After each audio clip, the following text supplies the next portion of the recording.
आज इस वीडियो में हम अनसॉल्व के खंड ब के दूसरे क्वेश्चन को सॉल्व करने वाले हैं, जिसमें से केवल 5 क्वेश्चनों को सॉल्व करना होता है। पहला क्वेश्चन हमारा, ये किसी एपी का 17वां पद उसके 10वें पद के से 7 अधिक है तो सार्वंतर ज्ञात कीजिए। हमें डी ज्ञात करना है और बोला जो 17वां पद है वो 10वें पद से क्या है, 7 अधिक है।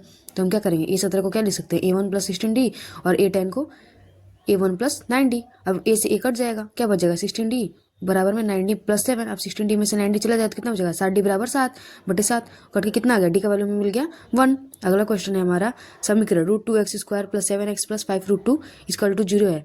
तो हमें क्या करना है, एक्स का मान ज्ञात करना है। सबसे पहले हम इसका क्या करेंगे, फैक्टर निकाल लेंगे। फैक्टर निकालने के लिए जो हमारा √2 है उसका 5√2 से इंटू हो जाएगा, क्योंकि एक्स स्क्वायर के आगे जो भी रहता है उसका इंटू हो जाता है सबसे पीछे वाले से। तो सबसे पहले हम इसका इंटू कर लेंगे तो कितना मिल जाएगा 10, मतलब कि जो ये 5√2 है इसकी जगह पे हमें 10 मान लेना है। तो हमें मतलब ऐसा कोई नंबर चाहिए जिसको जोड़ने पे 7 है और इंटू करने पे 10 है। तो 5 दूनी 10 7। अब हम इस 7x को तोड़ लेंगे तो क्या हो जाएगा, 2x + 5x + 5√2। अब क्या हो जाएगा हमारा √2x²। अब 2 हमें कॉमन लेना है तो 2 को हम क्या लिख सकते हैं, √2 × √2 लिख सकते हैं, x + 5x + 5√2। अब यहाँ से √2 हम कॉमन ले लेंगे तो क्या कॉमन हो जाएगा हमारा, √2 और x कॉमन हो जाएगा। तो √2 और x कॉमन हो गया हमारा, बचेगा क्या, x + √2। यहाँ से हमारा क्या कॉमन हो जाएगा, यहाँ से हमारा 5 कॉमन हो जाएगा तो +5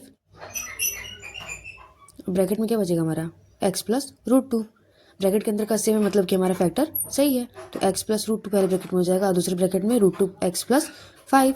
इसलिए x का वैल्यू क्या मिल जाएगा, हमें इसका 0 से कंपेयर कर लेंगे तो x = -√2 हो जाएगा और x = 5/√2 हो जाएगा। ये हमारा आंसर हो जाएगा। अगला क्वेश्चन है हमारा, एक त्रिभुज ABC की भुजा BC पर D एक बिंदु इस प्रकार है कि ट्रायंगल ADC बराबर है किसके, ट्रायंगल BAC के। सबसे पहले हम इसका डायग्राम बना लेते हैं। हमें क्या बोला है, एक त्रिभुज है हमारे पास, त्रिभुज क्या है हमारा ABC, और यहाँ पे क्या बोला है, DAC पर इस प्रकार है कि हमारे दो एंगल बराबर हैं। कौन कौन सा, एंगल ADC और एंगल BAC, मतलब कि पूरा एंगल A और ये ADC, ये दोनों बराबर हैं। तो हमें कौन कौन सा त्रिभुज लेना पड़ेगा। सबसे पहले हमें सिद्ध करने के लिए क्या बोला है, CA का स्क्वायर बराबर CB × CD। हम देख लेंगे कि ये भुजाएं हमें कहाँ कहाँ मिलेंगी। सबसे पहले CA 2 बार लिया है, मतलब कि हमें इसका मतलब इसे हमें दोनों ट्रायंगल में रखना है। तो पहले ट्रायंगल में भी CA हो जाएगा और दूसरे ट्रायंगल में भी, पहले वाले ट्रायंगल में भी CA हो गया, दूसरे वाले ट्रायंगल में भी CA हो गया। अब CB बोला है, CB मतलब कि हमें पूरा त्रिभुज लेना पड़ेगा एक बार। तो CB हमारा हो गया। और एक बार क्या बोला है CD, मतलब कि हमें एक बार आधा त्रिभुज लेना पड़ेगा। इन्हीं दोनों त्रिभुज में हमें ज्ञात करना है। तो हम क्या लिख लेंगे, ट्रायंगल ABC और ट्रायंगल ADC में। अब इसमें हम 3 चीज़ें बराबर दिखा देंगे। तो पहला क्या मिल गया हमें, पहला हमारा भुजा दोनों बराबर हैं, AC बराबर AC। दूसरा हमारा क्या है, जो एंगल C है वो दोनों में है, मतलब कि ये भी उभयनिष्ठ कोण है। और एक और हमारा क्या हो जाएगा, दिया हुआ है एंगल ADC बराबर है किसके, एंगल BAC के। 3 चीज़ें हमारी मिल गई।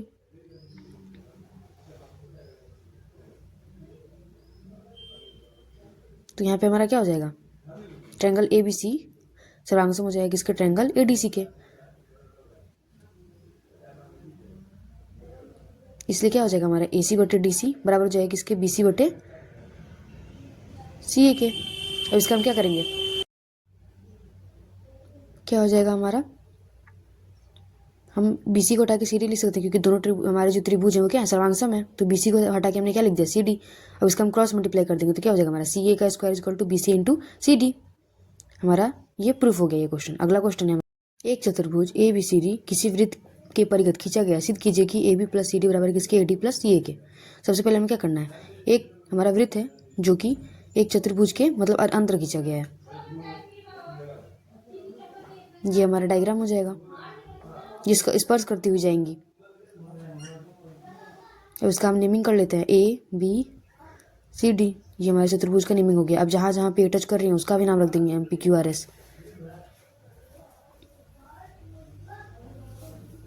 अब हम देखेंगे जो हमारा AD है या फिर AB है, हमें क्या सिद्ध करना है, AB + CD बराबर है किसके, AD + BC के। अब हम इन सबका अलग से वैल्यू निकाल लेंगे। तो AB को हम क्या लिख सकते हैं,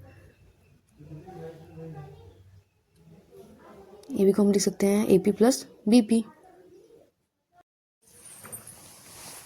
ये हमारा किसका वैल्यू हो जाएगा, A का वैल्यू हो जाएगा, मतलब कि AB का वैल्यू हो जाएगा। अब BC को हम क्या लिख सकते हैं, BC को लिख सकते हैं BQ + CQ। इसी तरीके से हम AD को लिख सकते हैं AS + DS। अब CD को हम क्या लिख सकते हैं, CD को लिख सकते हैं CR + DR।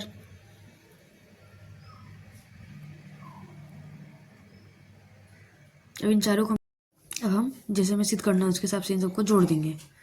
तो किसको किसको जोड़ा है, ए बी और सी डी को। तो ए बी और सी डी को जोड़ लेंगे, तो ए बी और सी डी क्या हो जाएगा हमारा, A P plus B P plus, अब सी डी का वैल्यू कितना है हमारा, C R plus D R. अब बराबर करके क्या करना है, ए डी का वैल्यू रखना है हमें। तो ए डी का वैल्यू कितना आया है, ए डी का वैल्यू है हमारा A S plus D S, और बी सी का वैल्यू है कितना हमारा, B Q plus Q C. इसका प्लस क्यू सी। अब समीकरण 1 2 3 4 इसको हम लोग जोड़ लेंगे, जैसे कि हमारे जैसे हमें सिद्ध करना है। इन सबको जोड़ने पे क्या आ जाएगा हमारा, A B plus C D बराबर है किसके, A D plus B C के। क्योंकि जो हमारे ये चारों बिंदु थे पी क्यू आर एस, ये मध्य बिंदु थे। जैसे कि हमारा जो पी है वो ए बी का मध्य बिंदु था, इसीलिए